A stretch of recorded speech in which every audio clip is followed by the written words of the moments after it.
The chapter that we want to talk about was one of the early chapters. It's really trying to define what authority is. And so when I'm looking at this, I'm thinking, man, there are so many things happening online, so many different people who are engaged in different kinds of religious activity, trying to influence people in different directions. And but what we haven't really looked at is, again, those people who are doing the more creative work and said, we understand maybe what authority is, but what is religious authority, and then what does religious authority look like online? And I think this is a particularly relevant question for us today in the pandemic space, just because we've all been spending so much time, online and doing religion online in some way. Really ask some of these basic questions about what authority is just in general. Is authority just something that is about dominance or control, or is there really some things about individuals being able to choose who they're going to have be as their authority, that they might want to study under someone in their religious experience? And really looking at, so what do we talk about when we say the word authority? We know that things are happening online, but in what way are they happening?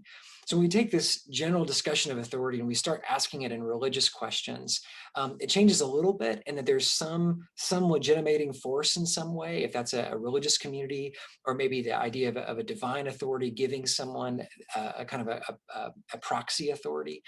And then, but there still brings up these questions of, when we talk about authority and religious authority, are we talking about what's in an individual or what's in some type of structure or hierarchy? And this, of course, varies by religious tradition, and even sub-traditions that have a different sense of how these things work. Then we move all of that discussion online, and it brings up a whole other set of questions of what exactly does this mean? And Dr. Campbell looked back at some of her earlier work saying there's all kinds of great research out there, but there's no real clear definition of what online authority can sometimes mean. Is that just influencing that people? Is that getting popular? Is that actually changing minds? Is that getting people to do particular actions, such as buy a product or go to a protest? What exactly does that mean? So this chapter asks a lot of those introductory questions and gets us going in that way.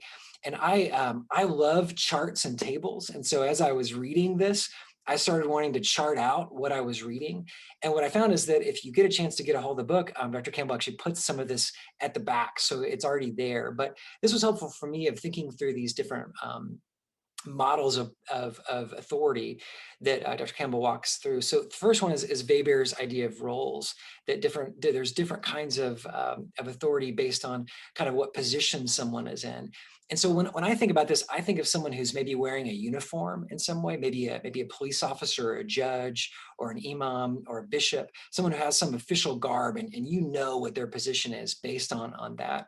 But then that's kind of contrasted a little bit with Foucault's ideas of power. And if you've gotten to read him, he talks about, power is everywhere, and there's the regimes of truth. And if I think of Weber's ideas of a role being someone who's wearing a uniform, when I think of Foucault's power, I think of like a Marvel character. There's power out in the universe that they're drawing in, and there's little crackles on their hands. They know how to get to it and utilize it in some way. And then I think of more like a more gentle person here in this relational model, where it's someone who's conversational, kind of maybe a Mr. Rogers, or somebody who's able to really use their authority, but in a relational dialogical way. And there's overlapping senses of these and each of them, but I found each of these to be just a really helpful way to start digging down a little bit deeper into what we mean by authority. And then lastly, we explore this idea of algorithmic authority and how those play out in each of these different areas, and how they play out in each different one. And I found that to also be a really, really helpful one. Um, so each of these move in to a particular class. And so you read chapter 6, but there's a couple of these before.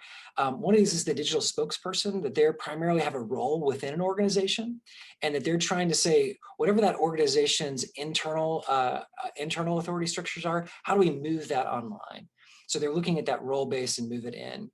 And Corey, you asked about algorithmic authority. I'm going to jump to that in a minute. So let me come back to that after I've laid out these ones. So that's a great question. Thank you. On the power side, remember the Marvel character kind of can pull this power out of the universe.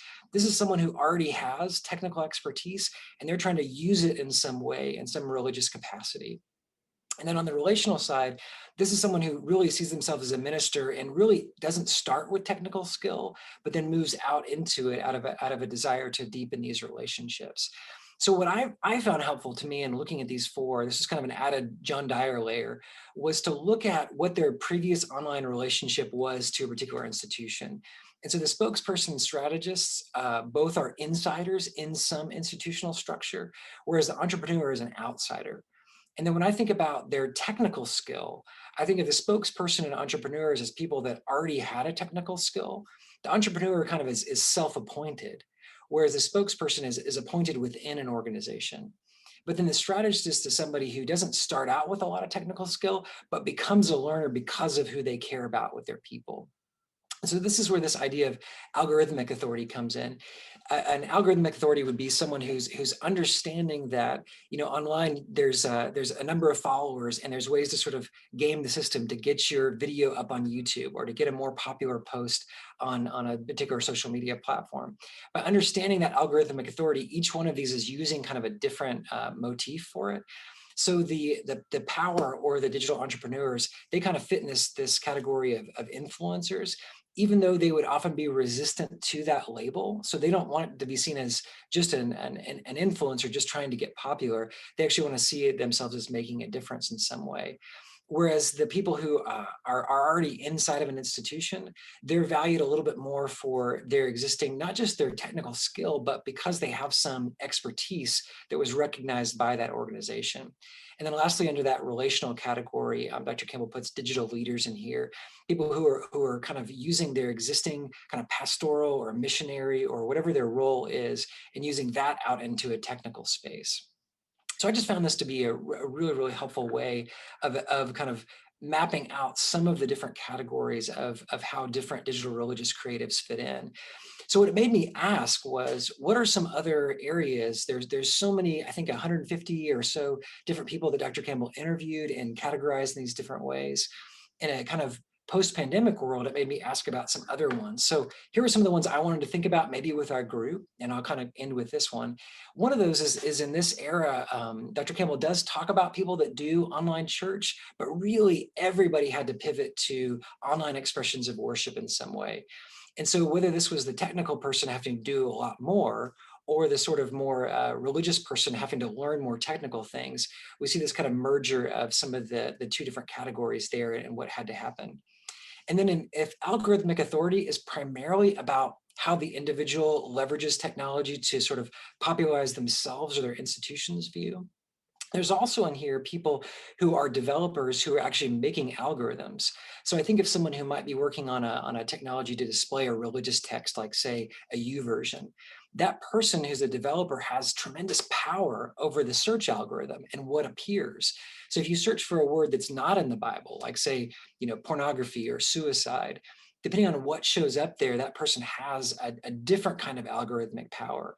And back before I was doing any kind of scholarship work, I developed a website that I'll just show you a brief picture of that was something that tried to rank Bible commentaries and develop an algorithm for that thing. And so there's a tremendous power in that algorithm for what people value and what books show up on the top. And so I'd love to kind of apply some of this thinking to that idea of not just the promotion of the individual, the entrepreneur, but also the algorithm itself and what it prioritizes and what it privileges. And then thinking today that there's kind of seems to be a new class. There's been people writing about what we should do with technology, but I'm seeing a drastic increase in this, that more and more people are interested in how do I use technology in my own life, whether I feel like I'm addicted to social media or to my phone, or what is my relationship to my religious authorities. That people are pumping out the books and they're kind of leveraging their existing religious authority to now be authoritative in the area of technology.